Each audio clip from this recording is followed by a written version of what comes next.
Hello student, एक बार फिर से स्वागत है आपका विद्यार्थी कोचिंग सेंटर के इस यूट्यूब चैनल पे। हम लोग क्लास 10th बायोलॉजी के ऑब्जेक्टिव क्वेश्चन कर रहे थे, वैसे क्वेश्चन जो एग्ज़ाम के लिए काफ़ी ज़्यादा इम्पोर्टेंट है। तो आइए हम लोग अपना आज का क्वेश्चन शुरू करते हैं। हमारा आज का पहला क्वेश्चन है, एक कोशिकीय शैवालों में जल का परिवहन होता है। आपको बताना है कि जो जल का जो परिवहन होगा एक कोशिकीय शैवाल में, वह इनमें से किनके द्वारा होता है, किस विधि के द्वारा होता है? परासरण द्वारा, या फिर चालनी नलिकाओं द्वारा, या विसरण द्वारा, और या फिर जाइलम वाहिकाओं द्वारा। आपको बताना है कि जो एक कोशिकीय शैवाल होते हैं उनमें जल का परिवहन होता है किसके द्वारा? तो इसका सही आंसर है आपका विसरण द्वारा। विसरण द्वारा क्या होता है, एक कोशिकीय शैवालों में जल का परिवहन होता है। आप लोग ध्यान देंगे। तो बढ़ते हम लोग अपने अगले क्वेश्चन की तरफ। हमारा आज का अगला क्वेश्चन है, पानी एवं घुलित खनिज का पौधों में स्थानांतरित होता है। आपको इनमें से सभी बच्चों को शायद इसका आंसर पता होगा। पानी एवं घुलित खनिज का पौधों में स्थानांतरण जो होता है वो किसके द्वारा होता है? जाइलम नलिकाओं के द्वारा होता है, या फिर फ्लोएम के द्वारा होता है, या फिर मृदु तक द्वारा होता है, या ऋणरोधक द्वारा होता है? तो आपको बताना है पानी एवं घुलित खनिज पौधों में स्थानांतरण होता है किसके द्वारा? तो इसका सही आंसर है आपका जाइलम नलिकाओं द्वारा। इस क्वेश्चन का आंसर आप सबको पहले से ही पता होगा। हम लोग अपना अगला क्वेश्चन देखते हैं। हमारा अगला क्वेश्चन है, ध्यान से देखिएगा, पौधों में खाद्य पदार्थों का स्थानांतरण किस रूप में होता है? अभी हम लोगों ने देखा कि जो जल जो होता है, जल एवं घुलनशील जो पदार्थ होता है वो जाइलम के द्वारा स्थानांतरित होता है, पर पौधों में खाद्य पदार्थों का स्थानांतरण जो होता है वो फ्लोएम करता है।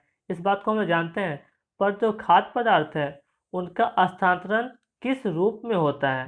हमारे पास ऑप्शन है ग्लूकोज के फॉर्म में, या सुक्रोज के फॉर्म में, या फिर स्टार्च के फॉर्म में, और या फिर प्रोटीन के फॉर्म में। तो आपको बताना है कि जो पौधों में खाद्य पदार्थ जो होते हैं उनका स्थानांतरण किस रूप में होता है, एक जगह से दूसरी जगह ट्रांसफ़र जो होते हैं वो लोग किस रूप में होते हैं? ग्लूकोज के रूप में, सुक्रोज के रूप में, स्टार्च के रूप में, या फिर प्रोटीन के रूप में? तो इसका सही आंसर होगा सुक्रोज के फॉर्म में। सुक्रोज के फॉर्म में क्या होते हैं, पौधों में खाद्य पदार्थ का स्थानांतरण एक जगह से दूसरी जगह होता है। याद रखेंगे स्टार्च के फॉर्म में ये क्या होता है, वो स्टोर होता है, जमा होता है, पर उसका स्थानांतरण जो होता है वो सुक्रोज के फॉर्म में होता है। हम लोगों का अगला क्वेश्चन है, ध्यान से देखेंगे, पौधों में खाद्य पदार्थों का परिवहन पौधों के किस दिशा में होता है? अभी हम लोग जाना है कि खाद्य पदार्थों का जो स्थानांतरण जो होता है या परिवहन जो होता है वो फ्लोएम करता है। दूसरा हम लोगों ने देखा किस रूप में होता है, तो सुक्रोज के रूप में होता है, सुक्रोज के फॉर्म में होता है। अभी हम लोग जाने जा रहे हैं कि पौधों में खाद्य पदार्थों का परिवहन जो होता है वो पौधे के किस दिशा में होता है? हमारे पास ऑप्शन है केवल नीचे की ओर होता है, या फिर केवल ऊपर की ओर होता है, नीचे और ऊपर दोनों होता है, या इनमें से कोई नहीं, केवल नीचे, केवल ऊपर, या ऊपर और नीचे दोनों? तो इसका आंसर होगा ऊपर और नीचे दोनों। खाद्य पदार्थों का स्थानांतरण जो होगा वो नीचे की ओर भी होता है और ऊपर की ओर भी होता है, पर जल का जो स्थानांतरण होगा, जल का जो परिवहन होता है वो एक दिशा में होता है, केवल ऊपर की ओर। आप लोगों को पता होगा ये बात। अगर आप चैनल पर नए हैं तो चैनल को सब्सक्राइब जरूर करें और वीडियो को लाइक करें। हमारा अगला क्वेश्चन है, जल तथा घुलनशील लवण का मूल रोम से पत्तियों तक की क्रिया किस ऊतक द्वारा संपन्न होती है? फिर से हमारा उसी तरह का क्वेश्चन है, इसमें कोई ज़्यादा चेंजेस नहीं है। जल तथा घुलनशील लवण का मूल रोम से पत्तियों तक पहुंचाने की क्रिया जो होती है वो किस ऊतक द्वारा संपन्न होती है? तो कहने का मतलब वही हुआ, जो मतलब जल और घुलनशील लवण का परिवहन किस ऊतक द्वारा हो रहा है? कोर्टेक्स द्वारा, या फ्लोएम द्वारा, जाइलम द्वारा, या फिर मूल रोम द्वारा? तो हमारा क्वेश्चन है, जल तथा घुलनशील लवण का मूल रोम से पत्तियों तक पहुंचाने की क्रिया किस ऊतक द्वारा संपन्न होती है? कोर्टेक्स, फ्लोएम, जाइलम, या फिर मूल रोम? तो इसका सही आंसर आपको लोगों को पता है जाइलम। जाइलम के द्वारा ही क्या होता है, जल या फिर घुलनशील पदार्थों का पत्तियों तक पहुंचाया जाता है। हमारा अगला क्वेश्चन है, रक्त इनमें किसकी उपस्थिति के कारण लाल दिखाई देता है। बहुत ही कॉमन क्वेश्चन है, बहुत पुराना क्वेश्चन है, एग्जाम में भी कई बार आ चुका है। आप लोगों को आंसर इसका पता होगा, थोब्रिन के द्वारा या फिर हीमोग्लोबिन के द्वारा। अगला ऑप्शन है हमारे पास थ्रोम्बोप्लास्टिन के द्वारा या फिर फाइब्रिन के द्वारा। तो आशा करते हैं कि आप सबको इसका आंसर पता होगा। इसका सही आंसर है हीमोग्लोबिन। हीमोग्लोबिन के द्वारा ही क्या होता है, खून का रंग लाल दिखाई देता है। ये भी क्वेश्चन हमारे पास कि पत्तियों का रंग हरा क्यों दिखाई देता है, तो क्लोरोफिल के कारण। और हमारा ब्लड लाल दिखाई देता है हीमोग्लोबिन के कारण। अगला क्वेश्चन है हमारे पास, शुद्ध रक्त को हृदय से शरीर के विभिन्न भागों में ले जाने वाली रक्त वाहिनियां क्या कहलाती हैं। ध्यान रखें, दो तरह की वाहिनियां होती हैं, एक शुद्ध रक्त को कैरी करती हैं और एक अशुद्ध रक्त को। तो हमको बताना है जो शुद्ध रक्त को परिवहन करती हैं, जो शुद्ध रक्त का परिवहन करती हैं, उन रक्त वाहिनियों को हम लोग क्या कहते हैं। हमारे पास ऑप्शन है, धमनियां कहते हैं, या फिर शिराएं कहते हैं, अलिंद कहते हैं, या फिर निलय कहते हैं। तो आपको पता होगा जो शुद्ध रक्त का जो वाहिनियाँ होती हैं वो धमनियाँ होती हैं और अशुद्ध रक्त का शिराएं होती हैं। तो इसका सही आंसर होगा धमनियाँ।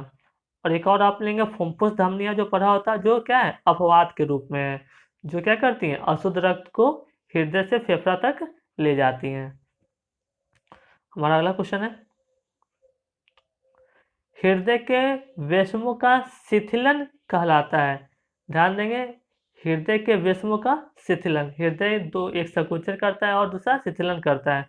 तो आपको बताना है हृदय के वेश्मों का जो शिथिलन होता है वो क्या कहलाता है। हमारा सिस्टोल कहलाता है, या फिर डायस्टोल कहलाता है, या हृदय संकुचन कहलाता है, या फिर तालबद्ध संकुचन कहलाता है।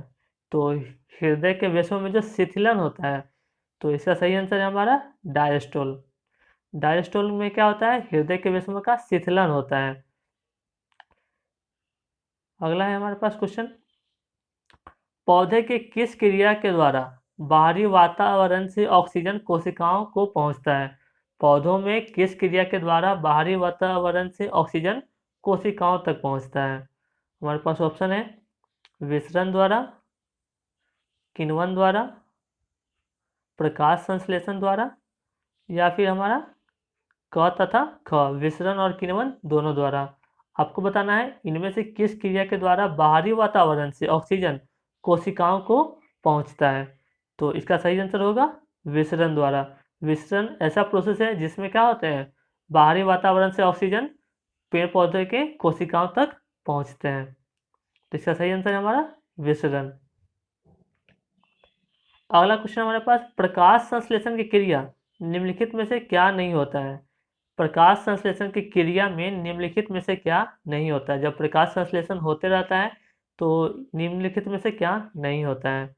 आपको बताना है कि पानी का टूटना होता है या नहीं है, दूसरा ऑक्सीजन का मुक्त होना होता है या नहीं है, CO2 मुक्त होता है या फिर नहीं होता है, या फिर CO2 का उपयोग होना, इस CO2 उपयोग होता है या फिर नहीं होता है। आपको हमारा क्वेश्चन है, प्रकाश संश्लेषण की क्रिया में निम्नलिखित में से क्या नहीं होता है। पानी नहीं टूटता है, ऑक्सीजन नहीं मुक्त होता है, CO2 नहीं मुक्त होता है, या फिर CO2 का उपयोग नहीं होता है। इसमें से क्या नहीं होता है। तो हम लोग जानते हैं कि हम लोग जब प्रकाश संश्लेषण में जो ऑक्सीजन निकलता है वो पानी से ही निकलता है। ऑक्सीजन मुक्त भी होती है, पानी के टूटते ही ऑक्सीजन क्या होता है, मुक्त हो जाता है वातावरण में। CO2 मुक्त नहीं होता है। प्रकाश संश्लेषण के दौरान हमारे पौधे जो होते हैं वो CO2 का उपयोग करते हैं, CO2 मुक्त नहीं करते हैं। तो इसका सही आंसर हो जाएगा CO2 का मुक्त होना। प्रकाश संश्लेषण की क्रिया में CO2 का मुक्त नहीं होता है, CO2 मुक्त नहीं होता है। अगर आपको वीडियो अच्छा लगा हो तो इसको लाइक करें, हमारे चैनल को सब्सक्राइब करें और हो सके तो दोस्तों को शेयर करें। आज के लिए इतना ही, अगले क्लास में हम लोग फिर से नए क्वेश्चन के साथ आएंगे।